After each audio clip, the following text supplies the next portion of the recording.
स्थापकाय च धर्मस्य सर्वधर्मस्वरूपिणे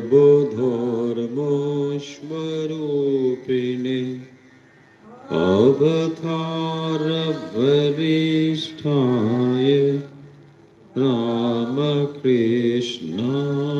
ते नमः।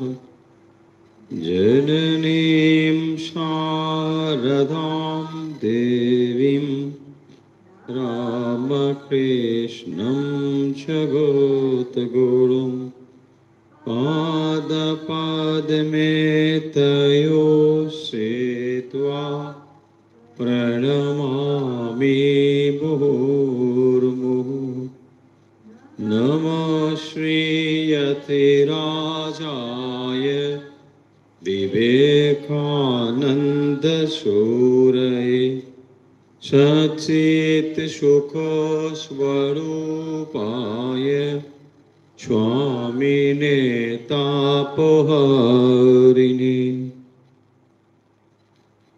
ঠাকুর মা স্বামীজির প্রিয় ভক্ত ও অনুরাগী বৃন্দ,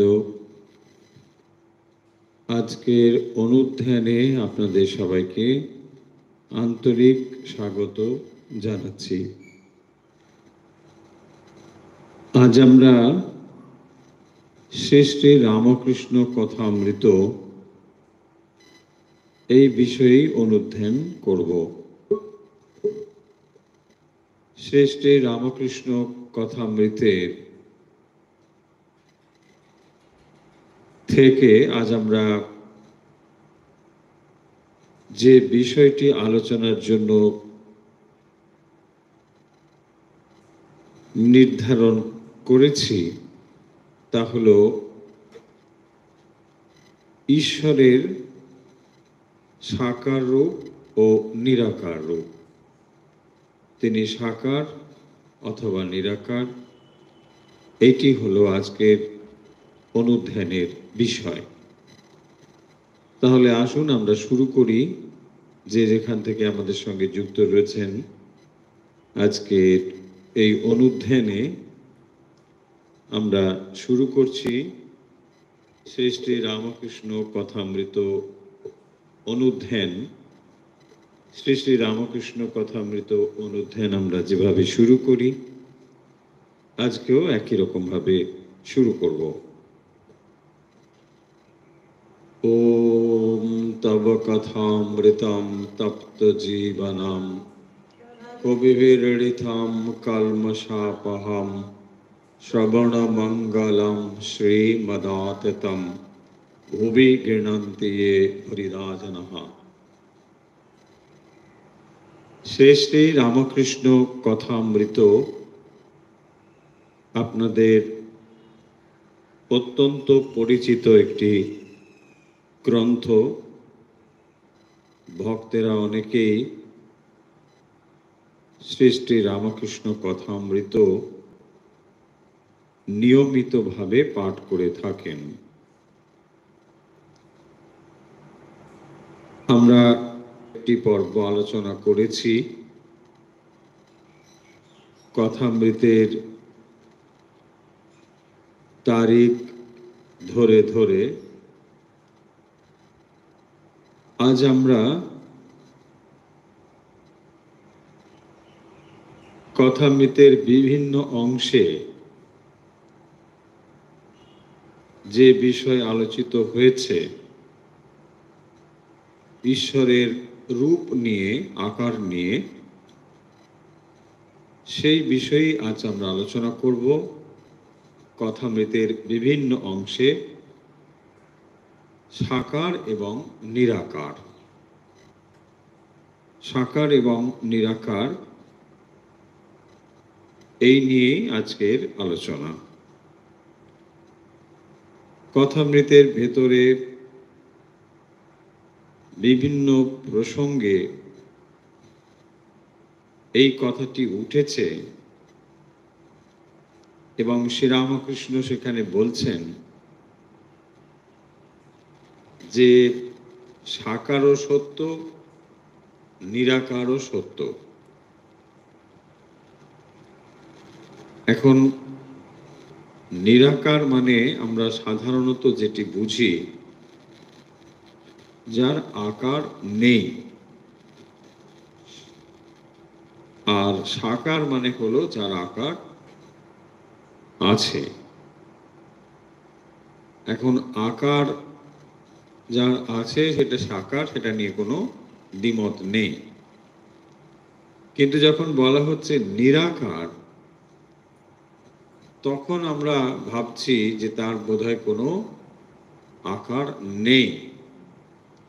আসলে নিরাকারও একটি আকার, কিন্তু সেটি এত সূক্ষ্ম জিনিসকে বোঝায় যে সেটি বোধহয় আকারহীনের মতোই।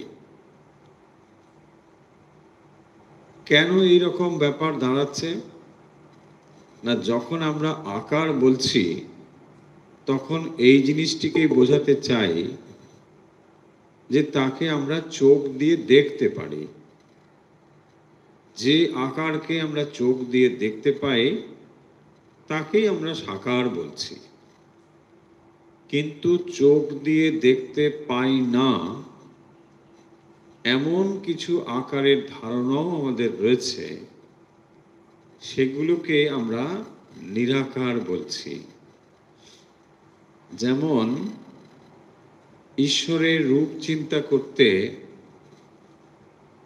আকাশের ধারণা করা হয়, তিনি আকাশের মতো ব্যাপ্ত। এখন এই আকাশ যারা নিরাকারের সাধনা করেন, তারা আকাশকে একটি রূপ ধারণা করেই সাধনা করতে থাকেন। এখন প্রশ্ন হলো, যখন আমরা আকাশ বলছি সেটিও কিন্তু একটি আকারকে বোঝানোর চেষ্টা করা হচ্ছে, যদিও তাকে আমরা ঠিক চোখ দিয়ে বুঝতে পারছি না।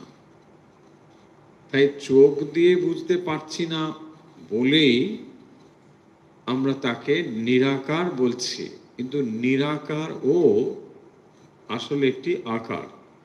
তাহলে আকারের যখন স্থূল অবস্থাকে বোঝায় তখন তাকে বলে সাকার, আর যখন সূক্ষ্ম অবস্থাকে বোঝায় তাকেই বলা হয়েছে নিরাকার। এবং তাই বলছেন নিরাকারও সত্য, আবার সাকারও সত্য। তাহলে মাস্টারমশাই এই কথাটি শুনে প্রথম একটু ধন্দে পড়েছিলেন, কারণ দুটো বিপরীত জিনিস কখনো একই অধিষ্ঠানে সত্য হতে পারে না। কারণ একটি জিনিস যদি কালো হয়, সে সাদা নয়, বিপরীত দিকে আছে। অবশ্য কালোর উল্টো দিকে ঠিক সাদা বলা যাবে না, তাহলে বলতে হবে অকালো, মানে কালো অকালো, লাল অলাল। কারণ যে বস্তুটি আছে তার উল্টো দিকে আরেকটা বস্তু, দুটো বস্তু নিয়েই সমস্ত রঙকে বোঝাবে। এই হচ্ছে মানে যুক্তিশাস্ত্রের এই হচ্ছে প্রণালী, লজিক্যাল অ্যাপ্রোচ। তাই এইভাবেই বলবেন যে জিনিসটি যদি লাল হয় তাহলে লাল, যদি লাল না হয় তাহলে এটা হবে অলাল। তাহলে হয় সেটা আকার হবে, নয় সেটা নিরাকার হবে। তাহলে দেখুন আইদার অর হবে, দুটো একসঙ্গে হবে কি করে?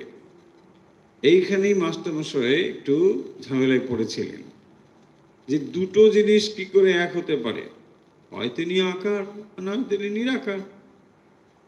মাস্টারমশাইয়ের এই প্রশ্নের ব্যাপারে ঠাকুর বলছেন যে এটি যেন নিরাকারও সত্য, সাকারও সত্য, তোমার যেটি বিশ্বাস সেটি ধরে থাকবে, বাস।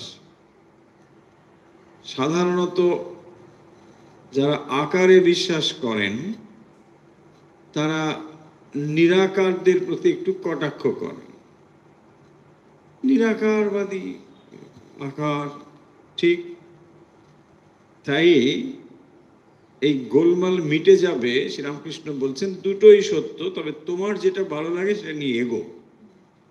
এখন প্রশ্ন হলো সত্য কি, সেটা তোমাকেই ঠিক করতে হবে।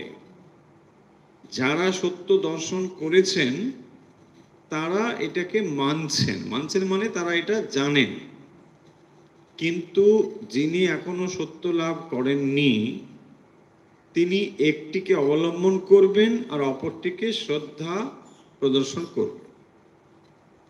আমি জানি তিনি সাকার, ভালো কথা, কিন্তু তিনিও যে নিরাকার হতে পারেন বা প্রয়োজন হলে তিনি এর পারেও যেতে পারেন, এই বুদ্ধি যেন আমাদের থাকে। শ্রীরামকৃষ্ণ এটা বারবার বলেছেন, তুমি যেটা বোঝো সেটা বোঝো ঠিক, কিন্তু এটাই যে সর্বোচ্চ মত, আর কিছু হতে পারে না, এটা যেন না আমরা বলি।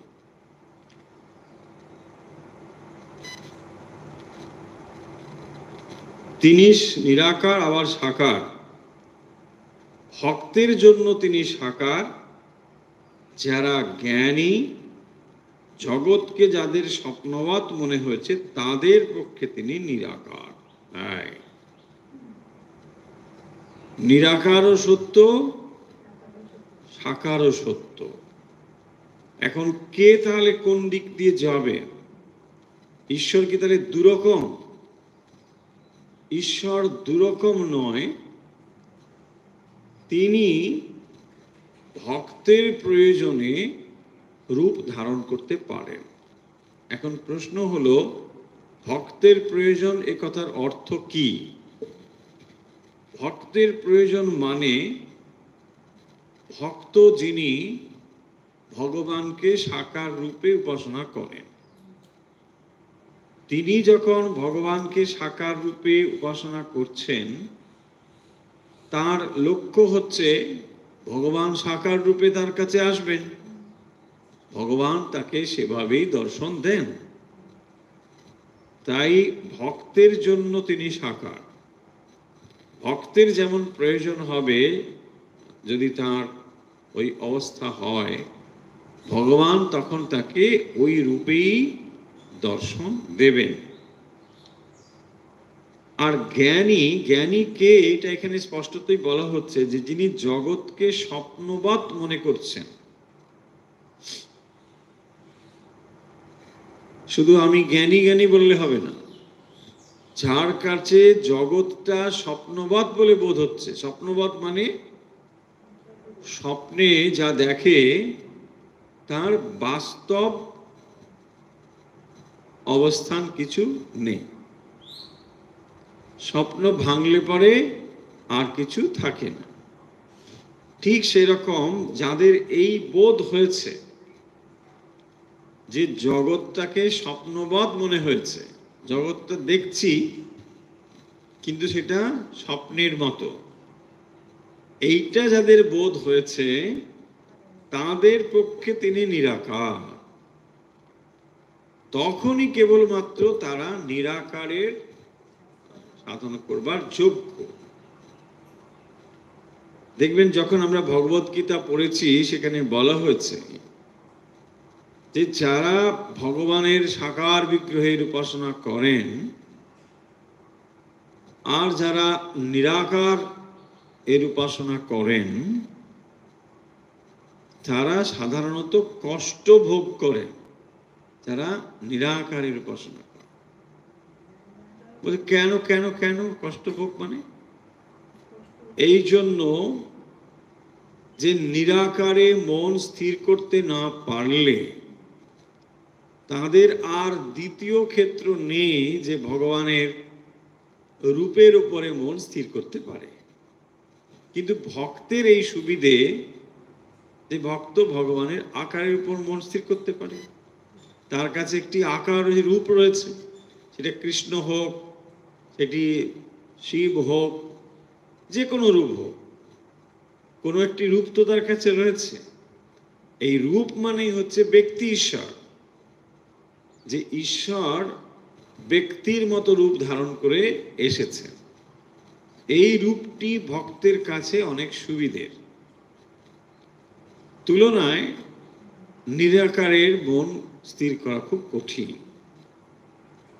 সেটি ভগবত গীতাতে বলা হয়েছে, ভক্ত জানে আমি একটি জিনিস, জগৎ একটি জিনিস। এই দেখুন, এখানে স্পষ্ট করে আরো বলছে যে যখন এই জগৎটাকে আপনার মিথ্যে বলে বোধ হচ্ছে না,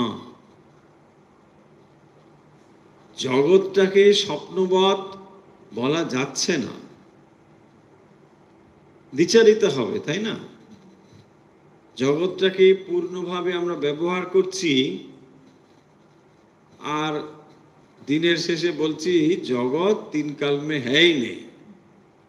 এইগুলো হচ্ছে দ্বিচারিতা,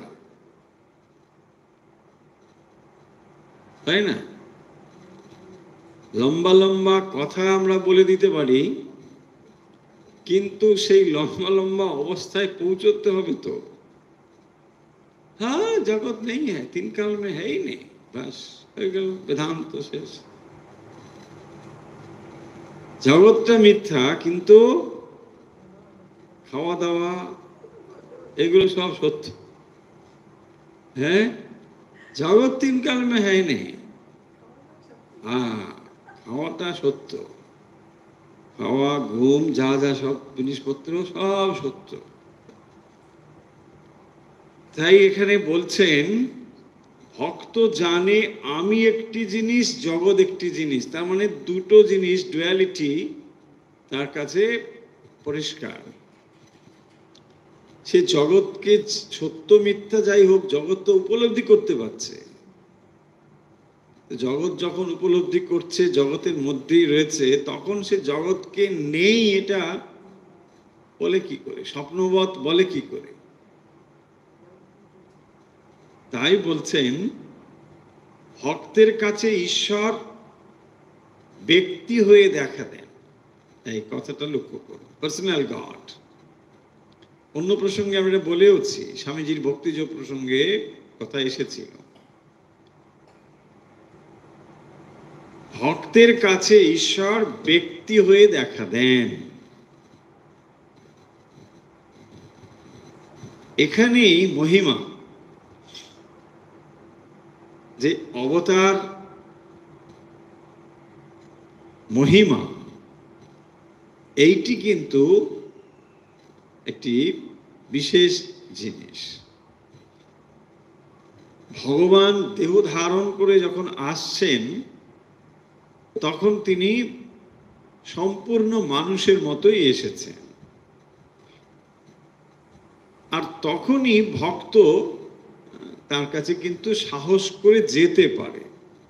আপনি একবার ভাবুন, যে উপনিষদের মধ্যে আপনি ঈশ্বরের বর্ণনা পড়েছেন, তার একটি চোখ সূর্যের মতো, একটি চোখ চন্দ্রের মতো, এই সব জিনিস যখন শুনছেন, তখন তাকে কি আপনার মনে হবে যে না, এর কাছে গিয়ে প্রণাম করি? কোথায় প্রণাম করবো, তার পা আছে কিনা কে জানে, তাই না? ভগবান যখন নরসিংহ অবতার হয়ে আবির্ভূত হচ্ছেন, হিরণ্যকশিপু বলছেন প্রহ্লাদকে, তোমার ভগবান কি সব জায়গায় আছে? হ্যাঁ, সব জায়গায় আছে। ষণ্ড অমর্ক, ষণ্ডমার্ক, ষণ্ডমার্ক লোক। প্রহ্লাদের গুরুর নাম হচ্ছে ষণ্ড অমর্ক। হ্যাঁ, এটা একটা নামও হতে পারে, দুটো হতে পারে, কোথাও কোথাও দুটো বলেছে, কিন্তু ষণ্ডার যুক্ত মানে অমর্ক, ষণ্ডামর্ক, ষণ্ডমার্ক, যার পরিবর্তিত মানে বিকৃত রূপ। যাই হোক, তো প্রহ্লাদের যখন গুরুগৃহে গিয়ে শিক্ষা টিক্ষা লাভ হয়েছে, তখন জিজ্ঞাসা করছে, তুমি যা শিখে টিকে এসে সব ঠিকঠাক শিখেছো তো, ভালো করে? বলছে হ্যাঁ, আমরা ওকে খুব ভালো করে শিক্ষা দিয়েছি। মানে কিরকম দৈত্যকুলে কি করতে হয়, দৈত্যকুলের যার নীতি, সব বলা হয়েছে। প্রহ্লাদ, তুমি কি শিখেছো? তখন সে ওই যে ভক্তি লাভের যে উপায়, নবধা ভক্তি, সেইগুলো বলছে। বন্দনম, কীর্তনম এসব বলছে।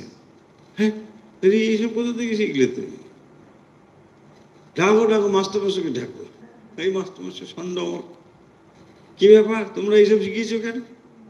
কোথায় লেখা আছে তোমাদের? বলছে না না, আমরা কিন্তু তা না, আমরা ওকে যা যা দৈত্যকুলের ব্যাপার স্যাপার সব বলে দিয়েছি, কিন্তু ও এই সব কথাই বল। আমরা চেষ্টা করেছি, মারধরও করেছি, যা হয়েছে টয়েছে। তো তারপরে যখন বললো যে একে তো কিছুতেই কিছু করা টরা যাবে না, অনেক চেষ্টা হলো, খুবই ক্রুদ্ধ হয়েছেন বাবা। বলছেন তোমার ভগবান, আর বলছে তুমি এখানে বসে ভগবান বিষ্ণুর জয়গান করছো? আমি তো ভগবান, তোমার চোখের সামনে তোমার বাবা ভগবান, আর তুমি এখানে বিষ্ণু বিষ্ণু করছো? আর প্রহ্লাদ চুপ করে আছে, কিছু বলে না। দেখুন, একজন যখন রেগে যায়, আর একজন যদি কিছু তার না বলে, তখন আর রাগটা বেড়ে যায়। হ্যাঁ, সেই জন্যে ও আপনাকে প্রভোগ করে, আপনি কিছু বলুন। হ্যাঁ, ঝগড়ার এই হচ্ছে নিয়ম। কে ঝগড়া করলে আপনাকে প্রভোগ করছে, আপনিও সেখানে ঝগড়া করুন। এই কি বলুন, এরকম কিছুই করছে না, প্রহ্লাদ চুপ করে বসে আছে, ও বকাবকি করছে। তোমাকে পাঠানো হলো ভালো কিছু শিক্ষা নিয়ে আসবে, আর তুমি এইগুলো সব কি সব আজে বাজে কথা। খুব গেছে রেগে, রেগে গিয়ে ওকে মারবে এরকম একটা ভাব নিয়ে সিংহাসন থেকে নেমে ওই হাত এরকম করে, ওই পিলার ছিল, ওই পিলার একটা দিয়েছে। হ্যাঁ, ওইটার পরে সেকেন্ডটা ওখানে পড়বে, এটা প্রথমটা পড়েছে, তারপরে ছেলের পড়বে। তুই কি করে এরকম হলি? আমাদের বংশে জন্মে এ তো একেবারে যা তা। আর যেই ওখানে পিলারে ওরকম করে ধাক্কা হয়েছে, বিশাল একটা শব্দ হলো। আমরা ভাগবত যখন পড়বো, এটা বিস্তারিত পড়বো, খুব নাটকীয় মানে ব্যাপার। যেই বিশাল গর্জন, ওখানে ভগবান নরসিংহ মূর্তিতে আবির্ভূত হয়েছেন। ভগবান যে কথা থেকে এই কথাগুলো এলো, সেখানে আসছি যে যখন নরসিংহ মূর্তি ভগবান আবির্ভূত হচ্ছেন ওখান থেকে, হ্যাঁ, ও তো ভয় পেয়ে গেছে। এই হিরণ্যকশিপু সাংঘাতিক ভয় পেয়ে গেছে। কি বাপরে, কোনোদিন দেখিনি এরকম, সিংহের মতন খানিকটা, আবার মানুষের মতো নিচের দিকটা, কি ব্যাপার, হাতে নখ এরকম বিশাল, তার কেশর টেশর সব ভীষণ এরকম করছে। আমার জিভ দিয়ে মানে মুখের এদিকটা ওদিকটা চেটেও নিচ্ছে একটু। তুই এইসব দেখে ওর তো ভীষণ, কিন্তু প্রহ্লাদ ওখানে চুপ করে বসে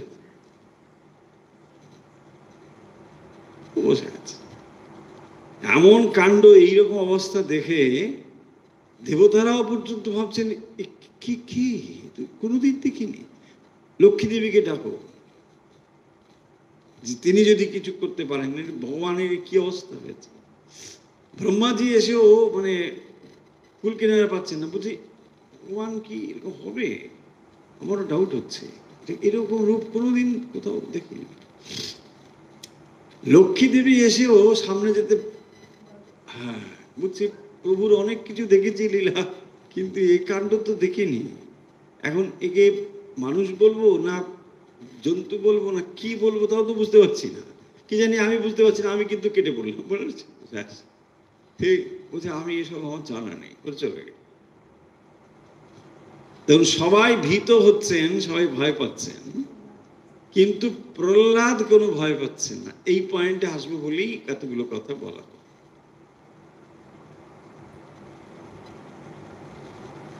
ভক্তের কাছে ঈশ্বর ব্যক্তি হয়ে দেখা দেন,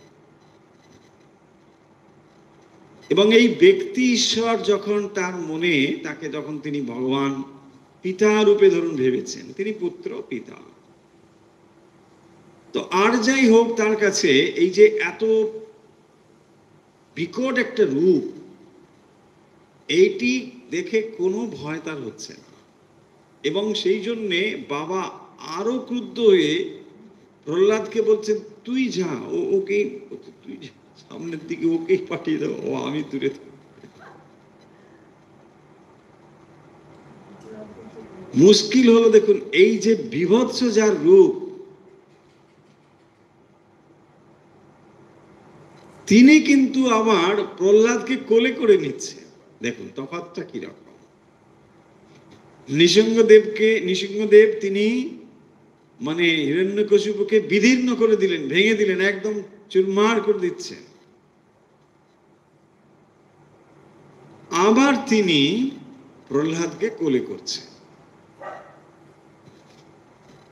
বক্তব্য হলো, ভগবান ভক্তের কাছে মঙ্গলময়।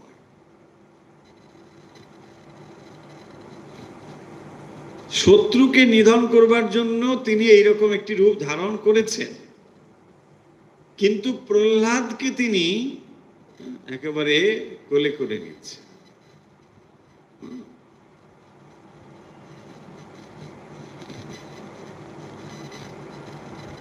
বাঘ সিংহকে অন্য জন্তু মানুষ দেখলে ভয় পায়, কিন্তু বাঘের ছেলে মেয়েরা ভয় পাবে? হ্যাঁ, দেখুন বাঘের বাচ্চা ওকে নাতি মারে, ওর ঘাড়ে ওঠে, হ্যাঁ, ওর সঙ্গে হাডুডু খেলে, হ্যাঁ দেখ ওর সঙ্গে খেলছে। কিন্তু আপনি আমি ওই চিত্র দেখে ভীত হয়ে যাই। দুটো বিপরীত চরিত্র কিরকম দেখুন। ভগবান নৃসিংহদেব তার পিতাকে তিনি হত্যা করে দিচ্ছেন, মেরে দিলেন, একেবারে শেষ, কিন্তু প্রহ্লাদকে আবার কোলে করে নিচ্ছে। তখন আর তার এই রূপটা নেই। বিড়াল ছানা যখন তার নিজের বাচ্চাকে ধরে, সে ওই মুখেই ধরে, কিন্তু দাঁত সেখানে বসায় না। আমার যখন বিড়াল ছানা ধরে, ইঁদুর ছানা ধরে, তখন দেখুন আরেক রকম মূর্তি। তাহলে সব ধরা একরকম নয়। এই যে ভাব, ভক্তের কাছে ভগবান ব্যক্তি ঈশ্বর হয়ে দেখাতেন, এবং তাই ভক্তের অন্তরে ভগবানের প্রতি ভালোবাসা থাকে, কোনো ভীতি ভাব থাকে না। নিশ্চিত রূপে জানে যে ভগবান তার অকল্যাণ করবে।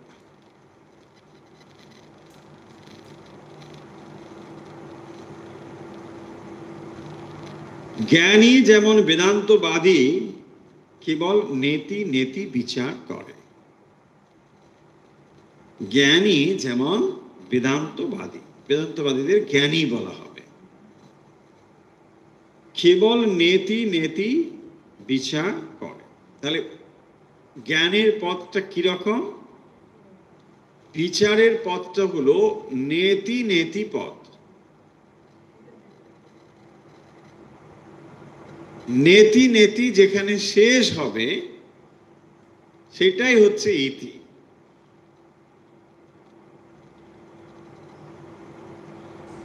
নেতি নেতি শেষ হচ্ছে মানে এটা নয়, এটা নয়, এটা একটা পথ। সেই জন্য বিচারের পথে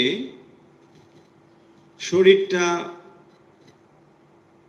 সেই চৈতন্য নয়, মনটা নয়, বুদ্ধি নয়, কেন নয়, এসব বিশ্লেষণ করে করে এক একটাকে সরিয়ে সরিয়ে যেন দেখা হচ্ছে। এই নেতি নেতি বিচার যেখানে সমাপ্ত হচ্ছে তাকেই ইতি বলা হয়েছে। ইতি মানে এই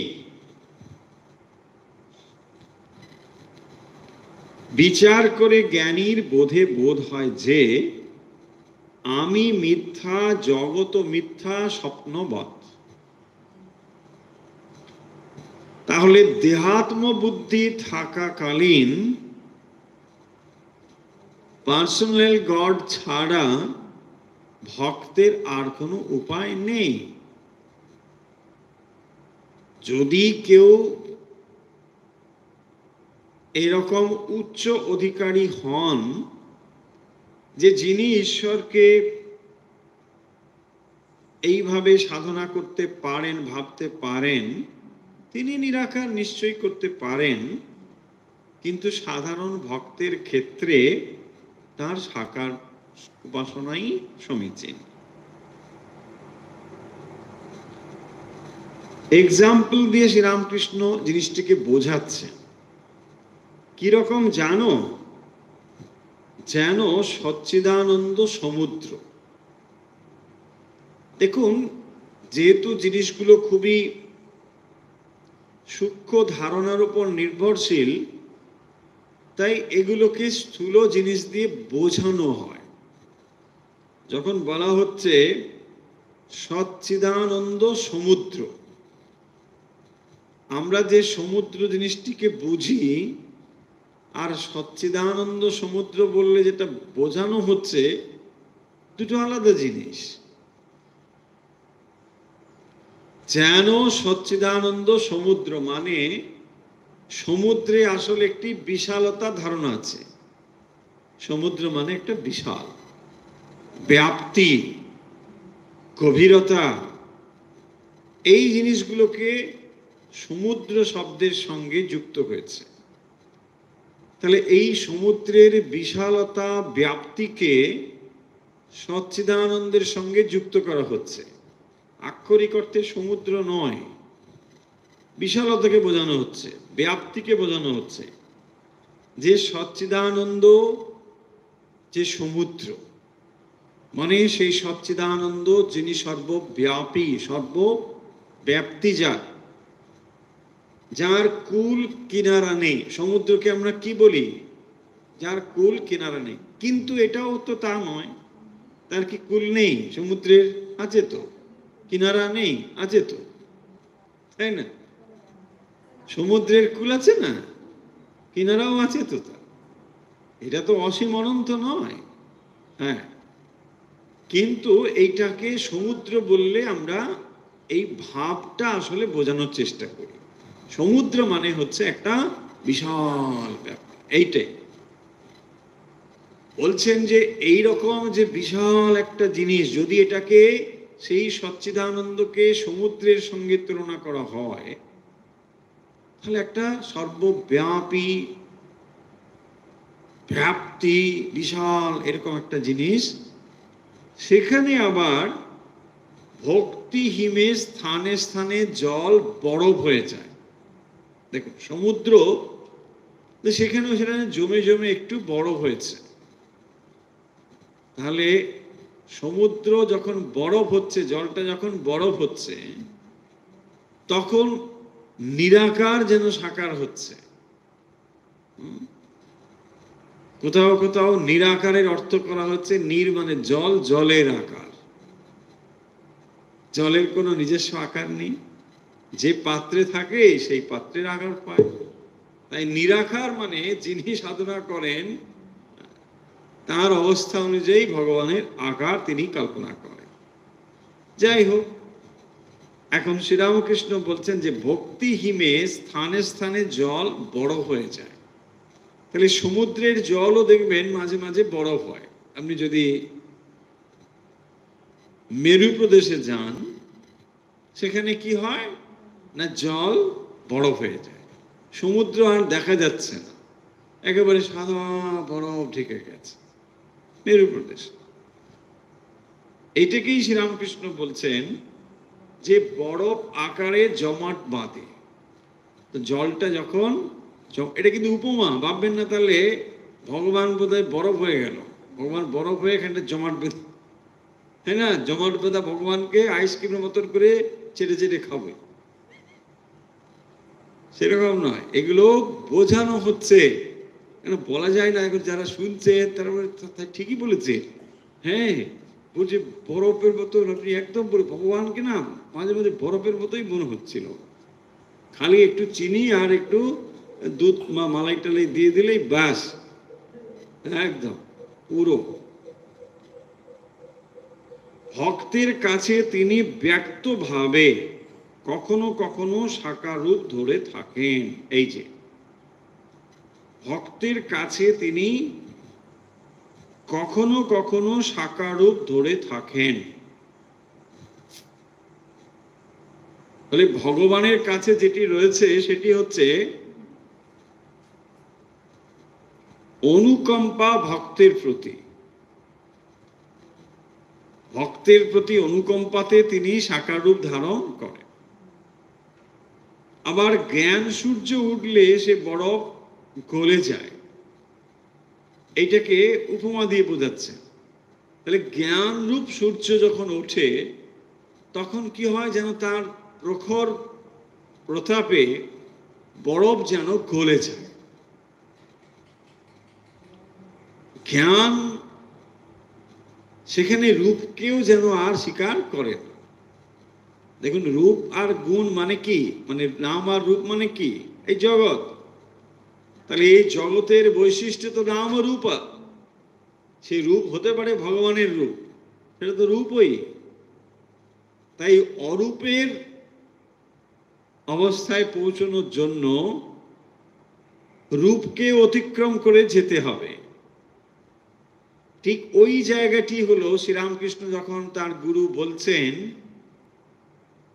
যে মনকে স্থির করো, রূপকে ভেদ করে অরূপে চলো, তিনি যতবারই চেষ্টা করেন মায়ের রূপ মনে আসছে,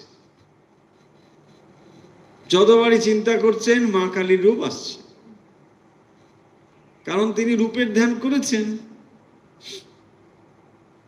তো উদাপুরীজি তখন কি বললেন যে না, জ্ঞান রূপ অসি দিয়ে রূপকে কেটে দাও। তখন তিনি চেষ্টা করে জ্ঞান রূপ অসি দিয়ে মায়ের রূপকে কেটে দিচ্ছে, তখন তিনি রূপের পারে যাচ্ছেন। তাহলে ভক্তের জন্য তিনি সাকার রূপ ধারণ করেন। আবার ভক্ত সাধারণত তিনি ওই ভগবানের রূপের মধ্যেই তিনি থাকেন, ওই রূপকেই তিনি কাঙ্ক্ষিত রূপ বলে গ্রহণ করেন। আর যিনি এই রূপের পারে যেতে চান তিনি হচ্ছেন জ্ঞানী। তিনি যদি কখনো যান তখন কি করেন না, এই রূপকে তিনি অতিক্রম করে যান। তাহলে রূপের সীমা হচ্ছে এই জগৎ পর্যন্ত। ঈশ্বরের রূপও এই জগতের সীমার ভেতরে। যে কোনো রূপই এই জগতের সীমার ভেতরে, ঈশ্বরের রূপও। তাকে যখন জ্ঞানী অতিক্রম করে যায়, সেইটি বোঝাচ্ছেন, তখন আর ঈশ্বরকে ব্যক্তি বলে বোধ হয় না। এই যে ব্যক্তি ঈশ্বরের ধারণা থেকে এখন সে বাইরে চলে গেল, তার রূপও দর্শন হয় না। কি তিনি মুখে বলা যায় না। ধরুন ভগবান প্রেম স্বরূপ, এই একটা শব্দ বলছেন, প্রেম স্বরূপ, তার রূপটি কি বলো? বলছেন না, রূপ তো বলতে পারবো না। তাহলে প্রেম স্বরূপটা কি? তার গুণ। এখন গুণের রূপ কি? রূপ নেই, তাই না? ভগবানকে যারা এভাবেও উপাসনা করেন তারা তার গুণের উপাসনা করে। যখন গুণকে অতিক্রম করে যায় বা রূপকে যখন অতিক্রম করে যায় তখন আর রূপের দর্শন হয় না। বলছেন তিনি মুখে কি তা বলা যায় না। কে বলবে? যিনি বলবেন তিনি নেই, তার আমি আর খুঁজে পাওয়া যায় না। তো বলতে গেলে এই আমির তফাৎটা থাকতে হয়। তাহলে আমরা এই কথাগুলো আশা করি বোঝা তো যাচ্ছে নিশ্চয়ই। এখানে যে বিষয়টি আলোচনা হচ্ছে, ঈশ্বরের দুটি রূপ, সাকার এবং নিরাকার। সাকার হচ্ছে যখন তার রূপ নিয়ে সাধনা হচ্ছে, ব্যক্তি ঈশ্বরের সাধনা হচ্ছে। যখন সাধক রূপের পারে যাবার উপযুক্ত হয়, অর্থাৎ জ্ঞান উদয় হলে এই রূপকেও সে অতিক্রম করে যেতে পারে, এবং তখন যেহেতু তিনি রূপকে অতিক্রম করে যাচ্ছেন, সেই অবস্থাটি তখন মনেরও পারের অবস্থা। তাই মনকে যখন অতিক্রম করে যাচ্ছেন, তখন তার আর আমিত্ব বলে কিছু থাকে না, আমিত্বটা সম্পূর্ণ লয় হয়। এই আমিত্ব যখন লয় হয়, সেই জন্য বলছেন যে তিনি কি মুখে বলা যায় না। ওই রূপের পারে যে অরূপ অবস্থা, সেইটি তখন আর মুখে বলা যায় না। ব্রহ্ম সত্য জগৎ মিথ্যা, এই বিচারের পর সমাধি হলে রূপ টুপ উড়ে যায়। দেখুন, তাহলে রূপও এক জায়গায় শেষ হচ্ছে। রূপ মানেই এই জগৎ। দেখুন, যেহেতু জগতের বৈশিষ্ট্য নাম রূপ, তাই আপনি এখানে যে সাধনাই করুন, হয় আপনাকে নামকে আশ্রয় করতে হবে, না হলে রূপকে আশ্রয় করতে হবে। কারণ মূলত জগতের যা বৈশিষ্ট্য তার নাম ও রূপ, আইদার নেম অর ফর্ম। তো নেম অ্যান্ড ফর্ম যদি জগতের বৈশিষ্ট্য হয়, আপনি জগতের ভেতর থেকে যদি সাধনা করেন, হয় নামকে নিতে হবে, না রূপকে নিতে হবে। নামে নামের সাধনাকে বলা হয় জপ, রূপের সাধনাকে বলে ধ্যান। রূপ মানে এখানে ইনক্লুডেড গুণ। গুণ ওয়ান টাইপ অফ রূপ, সূক্ষ্ম অবস্থা। তাহলে নাম সংযুক্ত যে সাধনা তাকে বলা হয় জপ, আর রূপ গুণ সংযুক্ত যে সাধনা তাকে বলা হবে ধ্যান।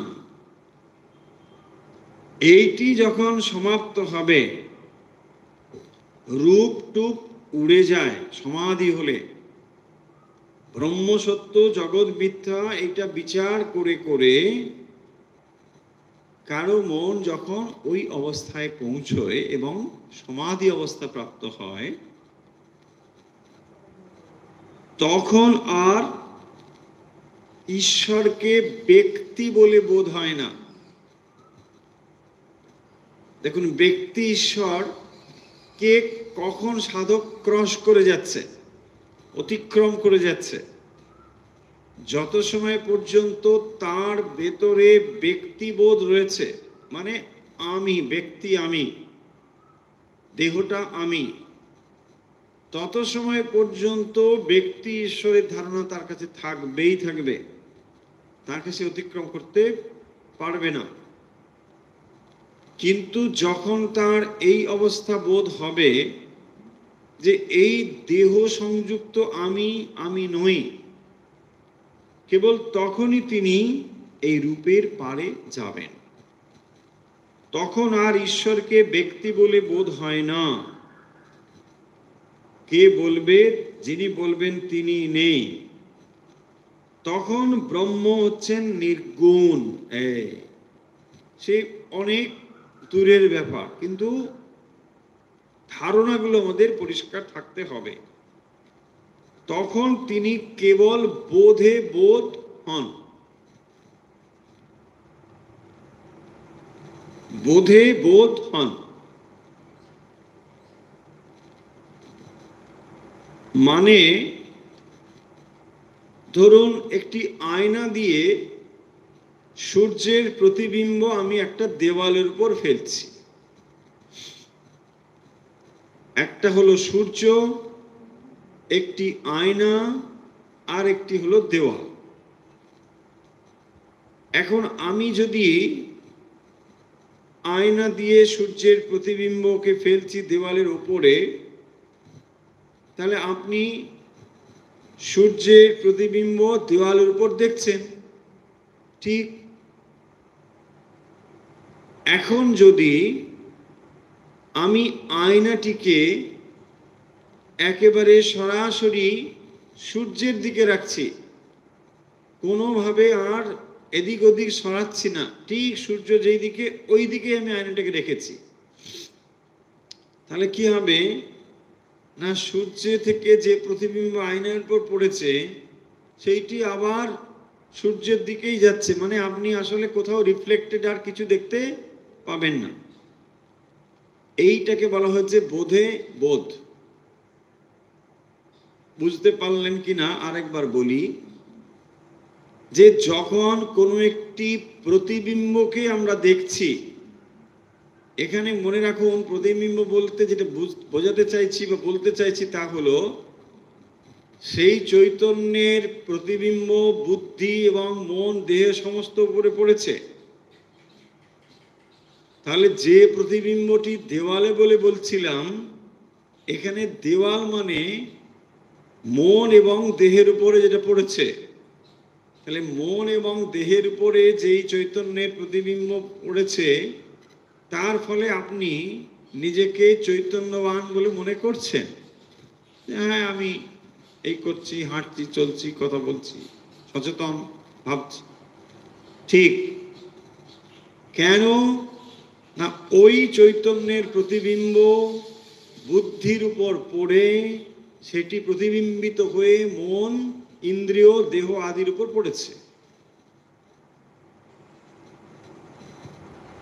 এখন যদি মন এমন এক স্তরে পৌঁছয়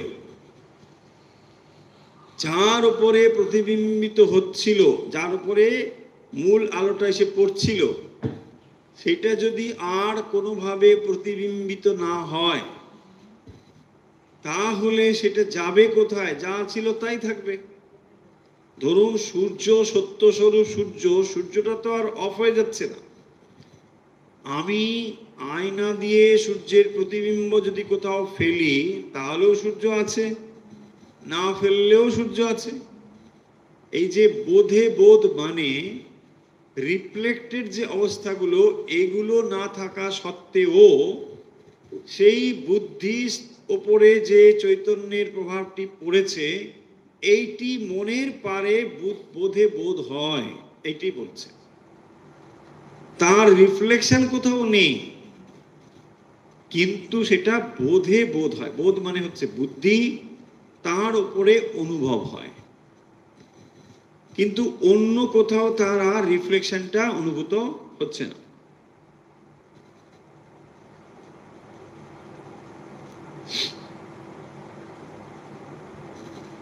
শ্রীরামকৃষ্ণ এই ভাবটি বোঝানোর জন্য আরো একটি উপমা ব্যবহার করেছে, যে এই নিরাকার সাকার, এটি উপমাটি খুব সহজ, চেনা চেনা। বলছেন যে এক মায়ের 5 ছেলে, বাড়িতে মাছ এসেছে, মা মাছের নানা রকম ব্যঞ্জন করেছেন, যার যা পেটে সয়। তাহলে যার যার অবস্থা অনুযায়ী সে সাকার অথবা নিরাকার গ্রহণ করবে, কিন্তু এটা যেন মনে না হয় যে কেবল আমি যেটা গ্রহণ করেছি সেটাই সত্য আর অন্যটা মিথ্যা, এটা যেন না হয়। কারোর জন্য মাছের পোলাও, কারোর জন্য মাছের অম্বল, চচ্চড়ি, ভাজা, এইসব যেটি যার ভালো লাগে, যেটি যার পেটে সব।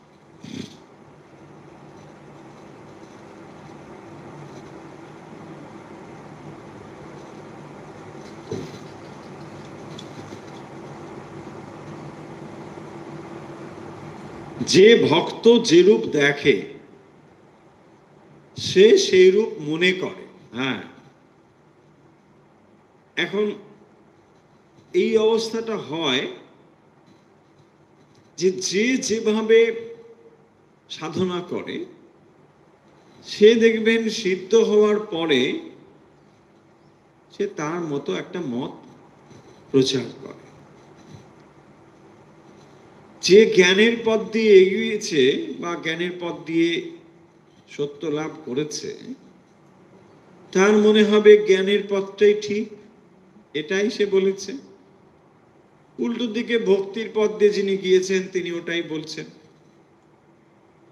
তাই বলছেন যে ভক্ত যে রূপ দেখে সে সেই রূপ মনে করে,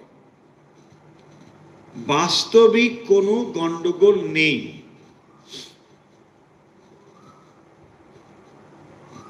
তাকে কোনো রকমে যদি একবার লাভ করতে পারা যায়, এই দেখো শ্রীরামকৃষ্ণ যে জায়গাটা জোর দিয়েছেন সব থেকে বেশি করে, আমরা তিনি সাকার না নিরাকার এর মধ্যেই ঘুরপাক খাচ্ছি। সাকার যদি হয় নিরাকার কেন হবে, নিরাকার যদি হয় সাকার কেন হবে, কি হবে ভগবান কি হবে, এই চলছে।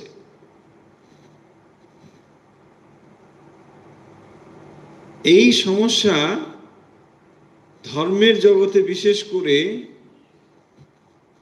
2500 বছর আগেও এইরকম একটা সমস্যা ক্রাইসিস হয়েছিল।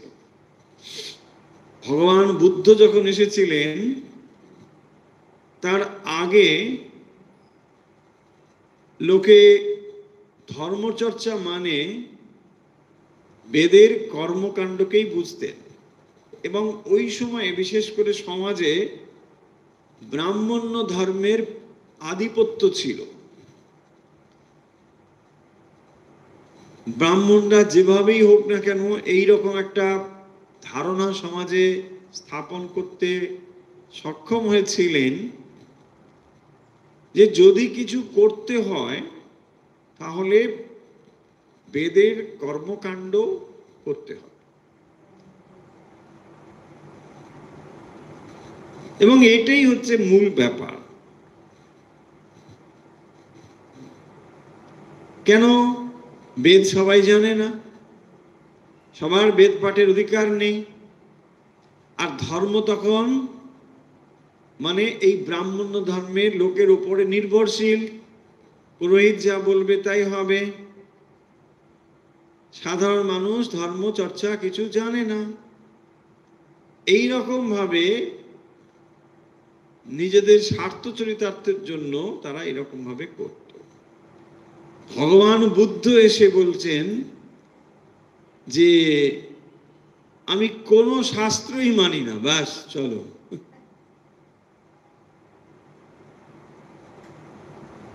ওরা বেদের দোহাই দিয়ে বলছে না ওসব বেদ কিচ্ছু মানি না, চলো।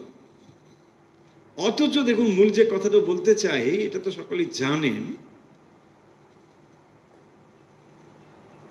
ভগবান বুদ্ধ যে ধর্মের কথা প্রচার করেছেন তার একটি শব্দ বেদের বাইরে নয়।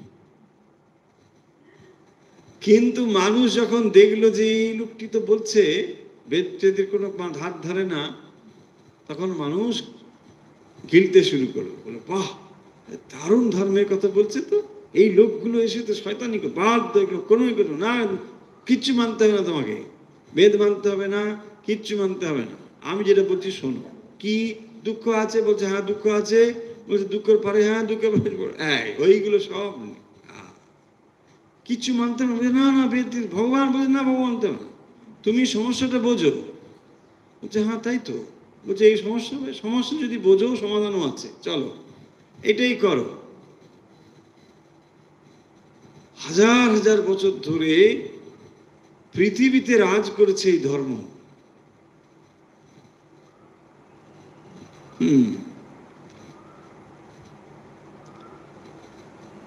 তাই বৌদ্ধ ধর্মকে স্বামীজি বলেছেন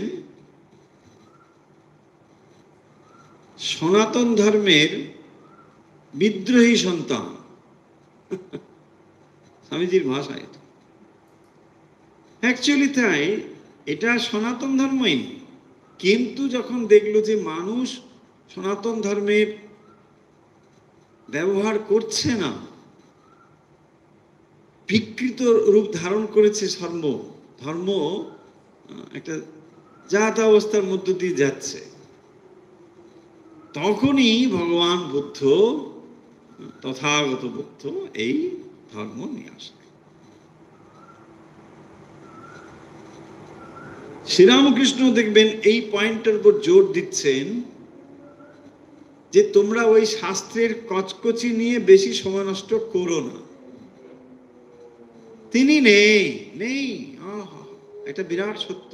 দেখুন আজকে যদি সব জায়গায় একটা জিনিস মানে মানুষ বেশ গর্ব অনুভব করে ঈশ্বর মানি না বলে, যদি ল্যাবরেটরিতে প্রমাণ করা হয়ে যায় গবেষণার ভগবান নেই, দেখুন এই মতটা পৃথিবীতে আগুনের মতো ছড়িয়ে পড়বে কিনা। বলছে এতদিন পরে জানা গেল ভগবান বলে কিছু নেই। আরে বিরাট ব্যাপার, হাজার হাজার কপি বই বিক্রি হয়ে যাবে, লক্ষ লক্ষ কপি বই বিক্রি হয়ে যাবে ভগবান নেই বলে, বেস্ট সেলার হয়ে যাবে। ভগবান নেই কোনো হয়তো ধরুন বিজ্ঞানী প্রমাণ করে দিয়েছে, আরে কথা হবে না, হবে কি না? বলছে আমি তো বলেছিলাম নেই, আমি তো বলেছিলাম নেই, সব একসঙ্গে। শ্রীরামকৃষ্ণ বলছেন যে এই বিবাদের মধ্যে না থেকে তুমি নিজে দেখে নাও, সোজা কথা। দেখো যদি ঈশ্বর আছে বলে তুমি চুপ করে বসে থাকো কোনো মানে হয় না, আর যদি নেই বলে তুমি চুপ করে বসে থাকো তারও কোনো মানে হয় না। তার মানে যেটা বলতে চাইছেন যে তুমি অগ্রসর না হলে পরে সত্যটা জানবে কি করে? এই রাস্তাটি কলকাতায় গিয়েছে কিনা আমি জানবো কি করে? ভাবো, আপনি অনেকের লেখা পড়তে পারেন, আরে এটা বলছি কলকাতায় গিয়েছে, কি করে কলকাতা কোথায়, আর এটা কি করে হতে পারে? আমি তো গেলেই চায়ের দোকান দেখি, একটু সামনেই চায়ের দোকান, বলছি এটা চায়ের দোকানে গেছে বলো, কলকাতা গিয়েছে বলো না, হবে কি না বলো? এই ভিত্তির উপরে নানা রকম মতবাদ, এই ও কত রকম কথা আসবে। শ্রীরামকৃষ্ণ সেই জন্যে সরল ধর্ম বলছেন, তুমি নিজে জানার জন্য উদ্যোগী হও আর জেনে নাও, এছাড়া দ্বিতীয় কোনো রাস্তা নেই। তুমি যদি মনে করো ওর কথায় বিশ্বাস করবে, তাহলে সেটা একটা বিশ্বাস ছাড়ার কিছু নেই। আর বিশ্বাস করে বসে থাকলেও কি কিছু হবে? তোমাকে কিন্তু যেতে হবে। সেই জন্য বলছেন তাকে কোনো রকমে যদি একবার লাভ করতে পারা যায় তাহলে সব তিনি বুঝিয়ে দেন, ব্যাস এইটাই। তাহলে সমস্ত প্রশ্নের উত্তর এখানেই হয়ে যাবে যখন তুমি এটা জানতে পারবে। আর যতদিন তুমি জানতে না পারছো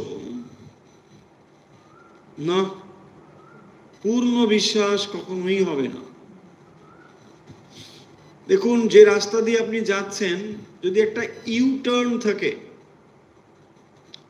তারপরেই হয়তো আপনার ডেস্টিনেশনটা, কিন্তু ওখান থেকে আপনি দেখতে পাচ্ছেন না, ইউটার্ন আছে সামনে, একটা বিরাট ইউটার্ন আছে, কিছু বুঝতে পারছেন না। তখনও পর্যন্ত আপনার সন্দেহ হচ্ছে আমি ঠিক যাচ্ছি কিনা, হবে কি না? যদিও দেখুন জাস্ট ইউটার্ন পেরোলেই হয়তো সেইটাই গন্তব্য আছে, কিন্তু তখন আপনার মনে সন্দেহ হচ্ছে যে না, মনে হচ্ছে ঠিক যাচ্ছি না। তাই এখানে আপনার মনের সন্দেহ দূর করবার আর কি রাস্তা আছে? আপনি এগিয়ে চলুন, ব্যাস এটাই বলছেন শ্রীরামকৃষ্ণ। তুমি এগিয়ে চলো, নিজে দেখো, তাহলেই তুমি বুঝতে পারবে।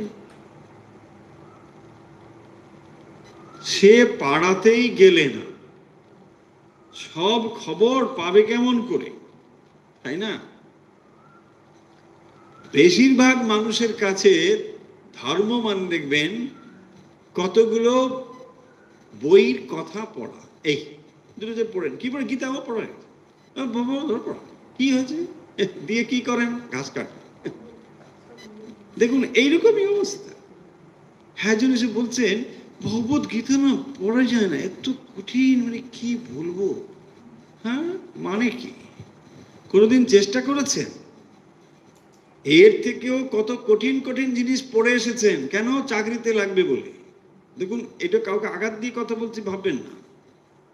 তার মানে প্রয়োজন ছিল বলে পড়েছেন। আজ যদি মনে করেন এটা প্রয়োজন আছে, তাহলে নিশ্চয়ই পড়বেন। হ্যাঁ, হতে পারে একটা বই হয়তো আপনার কাছে কঠিন লাগতে পারে, কিন্তু অন্য একটা বই তো রয়েছে, এরকম হাজার বই তো রয়েছে ভগবদ গীতা শাস্ত্রে। কোনো একটা বই যদি আপনার বোধগম্য না হয়, অন্য বই রয়েছে, সেটা পড়েও খানিকটা বুঝতে পারেন। কিন্তু আপনি সিদ্ধান্ত করছেন কি, হ্যাঁ ও কিছু বোঝা যায় না, এত কঠিন করে, কি কঠিন, এটা সংস্কৃত ভাষা, যে ভাষাটা ভারতবর্ষে এক সময় মানুষের, সাধারণ মানুষের ভাষা ছিল। তো কি করবেন? এখন যদি আপনার ওই ভাষাটা কঠিন মনে হয়, অনুবাদ পাওয়া যায়, অনুবাদ পড়ুন, পড়তে হবে, তাহলে বুঝতে পারবেন। যদি আপনি জানতে চান, আর না জানতে যদি চান, এরকম হাজার একটা অজুহাত দেখানো যাবে, খুব কঠিন। কঠিন বলে কি লাভটা কি? হ্যাঁ, সরিয়ে দিয়ে বসে আছি। কি করছেন? না, সিরিয়াল দেখছি। হ্যাঁ, দেখুন সিরিয়াল। তাহলে কি হবে? আমরা কোথায় নিজেদেরকে ঠকাবো, তাই না? কার জন্য ঠকাচ্ছি? আর আছেটাই বা কে? সমস্যার সমাধান তো আপনাকেই করতে হবে। হ্যাঁ, ভাবখানা এরকম আমাদের, যেন অন্যের মানে আমাদের উপরে সব দায়ভার চাপিয়ে দিয়েছে বলেই আমি কিছু করতে পারলাম না। ভাবটা এরকম, তা তো নয়। আপনি কেন এইরকম অবস্থা ফেস করছেন?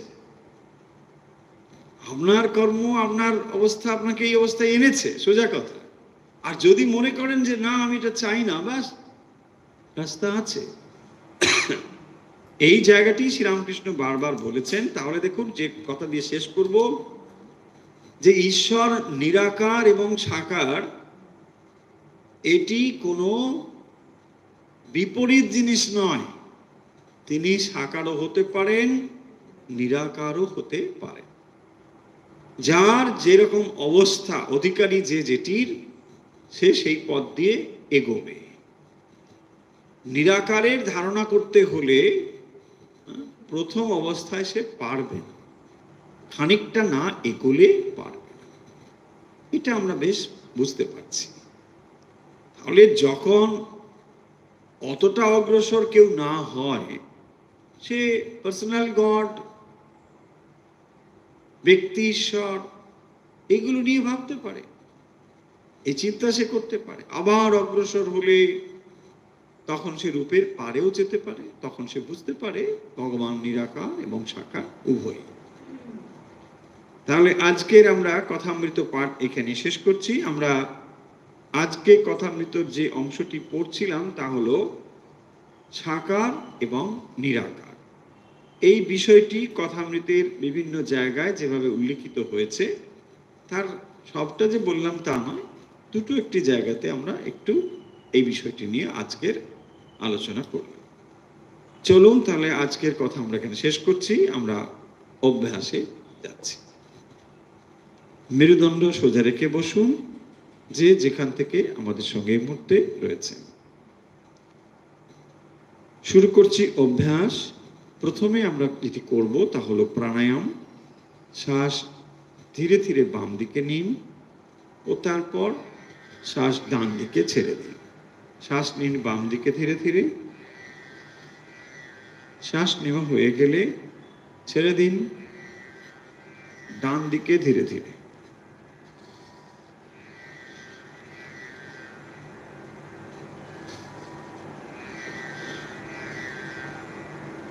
শ্বাস বাম দিকে নিন ও ধীরে ধীরে শ্বাস ডান দিকে ছেড়ে দিন।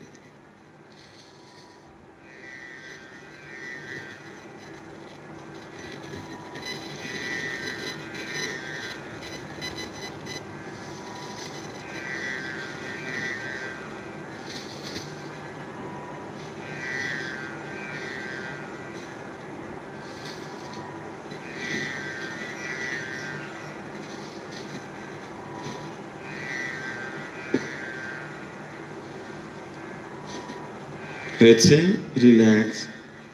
এবার ডান দিকে শ্বাস নিন ও ধীরে ধীরে শ্বাস বাম দিকে ছেড়ে দিন। শ্বাস নিন ডান দিকে, শ্বাস ছেড়ে দিন বাম দিকে।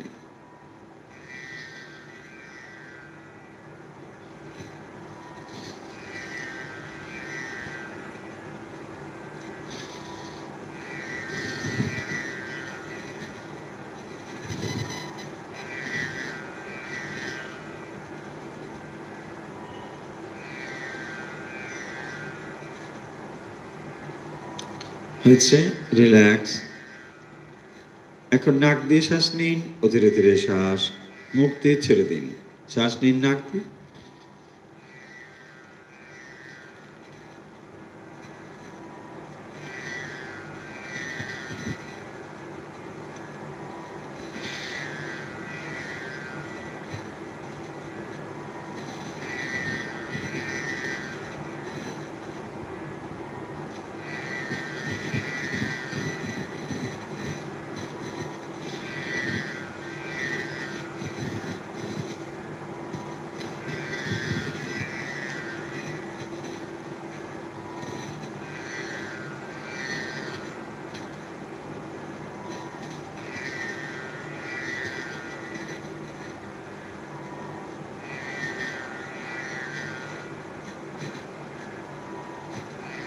হয়েছে, রিল্যাক্স। এখন সমবেতভাবে করব ওঙ্কার। যে যেখান থেকে আমাদের সঙ্গে এই মুহূর্তে রয়েছেন,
হরি ওম তৎসৎ। ধীরে ধীরে চোখের পাতা মেলুন, হাত নাড়ুন, পা নাড়ুন, হাত দুটো ঘষে চোখে ও মুখে স্পর্শ করে দিন। এখন সমবেতভাবে Ramakrishna শরণম। Ram Krishna শরণম, Ram Krishna শরণম, Ram Krishna শরণম শরণে। Ram Krishna শরণম, Ram Krishna শরণম, Ram Krishna শরণম শরণে। কৃপাহি কেবলম, কৃপাহি কেবলম, কৃপাহি কেবলম শরণে। কৃপাহি কেবলম, কৃপাহি কেবলম, কৃপাহি কেবলম শরণে। Ram Krishna শরণম, Ram Krishna শরণম, Ram Krishna শরণম শরণে।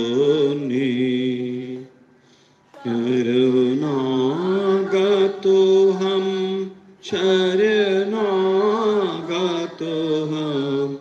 শরণাগতোহম শরণে। শরণাগতোহম, শরণাগতোহম শরণে।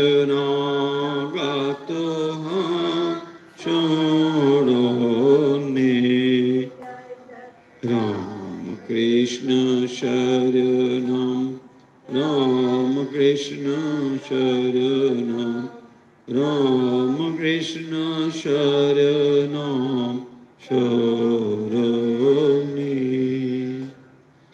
Namo Shri Gurave, Namo Shri Gurave, Namo Shri Gurave, Namo Namo, Namo Shri Gurave, Namo Shri Gurave, Namo Shri Gurave, Namo Namo.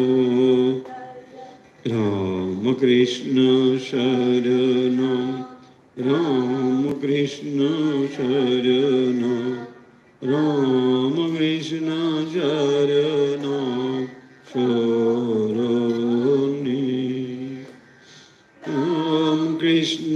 Ram Krishna Jaya Jaya Ram Krishna, Ram Krishna Ram Krishna Ram Jaya Ram Krishna, Ram Krishna Ram Krishna Jaya Jaya Ram Krishna, Ram Krishna Ram Krishna Jaya Jaya Ram Krishna, Ram Krishna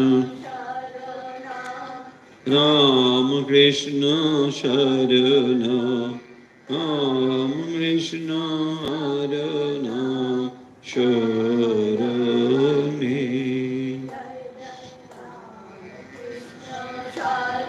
Ram Ram Krishna Sharanam, Ram Krishna Sharanam Sharani.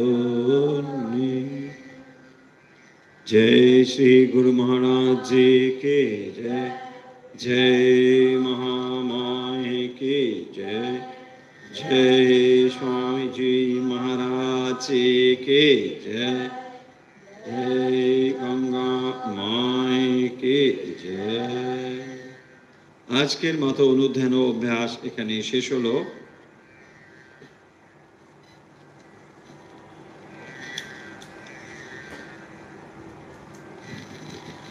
গতকালের প্রশ্ন ছিল প্রারব্ধ কথার অর্থ কি? প্রারব্ধ হলো পূর্ব জন্মের কৃত কর্মফল, যা এখন ফল দিতে শুরু করেছে। সঠিক উত্তরদাতারা হলেন মহুয়া বিশ্বাস, বহরমপুর, মদন মোহন বেজ, ব্যান্ডেল, দোলা চক্রবর্তী, কালিকাপুর, রীতা দত্ত, খড়গপুর, শুক্লা মুখার্জি, চুচুড়া, রীতা ভৌমিক, ভিলাই, বন্দনা বৈশ্য, শিলচর, তৃপ্তি দত্ত, শ্যামাবাজার, শোভাবাজার, রীনা পাল, নিউ টাউন, রমা ঘোষ, নাগপুর, সুশোভন চক্রবর্তী, সন্তোষপুর।